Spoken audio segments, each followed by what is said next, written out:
So, track fans, recently I spotted a video about Briana Williams. She shared a video on her Instagram account, and she was actually looking sad by the way she was moving her face. I just felt like Briana Williams is thinking about next year's season.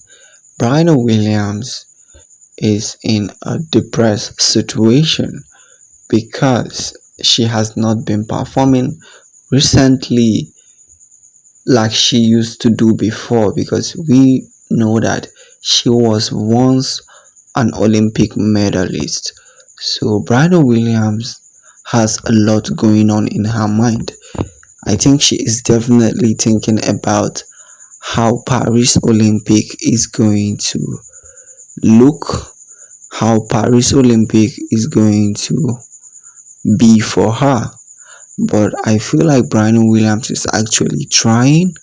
But the truth is, the fact is that the problem is there are just a lot of athletes who are doing better than Brian Williams. That is why she is not getting the opportunity.